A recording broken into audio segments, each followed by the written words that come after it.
In Tantric Buddhism, Guruyoga is a devotional practice and meditation that can be focused on a person's spiritual advisor, spiritual teacher, the guru.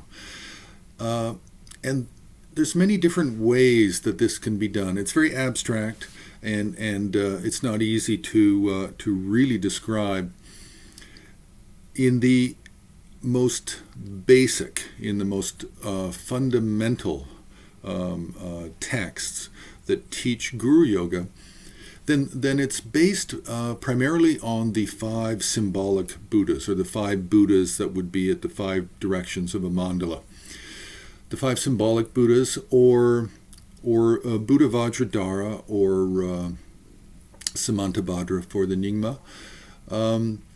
Also, all of the major deities, Hevajra, Chakrasamvara, Kalachakra, and the more simple forms of deities, Manjushri, Lokeshvara, Vajrapanitara, all of these can be used as forms for Guruyoga practice, where you visualize that your teacher is now idealized as this complex deity or a more simple deity in appearance. However, in art, and in the Tibetan tradition and the Himalayan tradition, we do begin to get human figures who are visualized, in some cases, as they were in life, and in other cases, a little bit different, a little bit modified. So, for human figures, if we take Padmasambhava as being a human, then we can count him as a major form of Guruyoga practice. Then we have the 84 Mahasiddhas, and it doesn't matter the system. It can be the Abhayakara Gupta, it can be the Vajrasana, it can be the Sakya Shalu system. However they're described, or however they've been rendered by artists, then they can also be used as a Guruyoga practice that represents one's own real human teacher. Then there are many other different forms. We have for historical teachers, we have Yuto Kyunten Gompo. We have Padampa Sangye. Padampa Sangye himself has several different forms. Sakyapandita. Then we have Tsongkhapa, which is most likely based on the Yaktun text, which is the basic original Guruyoga text for Sakyapandita.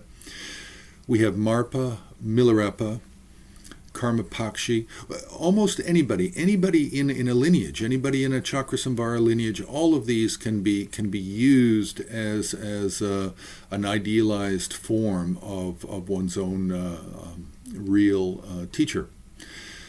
So the more interesting ones are the ones where they're capturing the historical person in some dynamic activity, such as Jatsun Ningpo, where he's a monk. He's wearing monk's robes, wearing a red pandita hat, and upraised in the right hand he has a vajra ready to be thrown at obstacles, because remember, vajra originally was a kind of a weapon. And in the outstretched left hand, pointing towards the ground, is a kila, a vajra peg, and he's sitting in vajra posture. We have Wongdu Ningpo, a Sakya Treason of the 18th century, and he stands with he's holding a hammer in his upraised right hand, a vajra hammer, and in his left he's holding a container which has the obstacles of the 12-year cycle, and he's hammering all the obstacles. We have Do Khyentse. Do Khyentse is famous for being in the Longchen Nyingtik lineage. We have Khyentse Wangpo. Many Guruyoga practices focused on Khyentse Wangpo. Sometimes he's depicted as being a Mahasiddha, other times he's depicted as being a monk. So there's many different forms, and some of them are more interesting, and then some of them are just more general and normally what you would see for a depiction of a monk or a layperson. But the more dynamic of the images, the Jatsun Nyingpo, the Wongdu Nyingpo, the Karma Pakshi, these are really quite interesting, and we will talk about those in a little bit more detail later. So if you like these videos, then press the like button.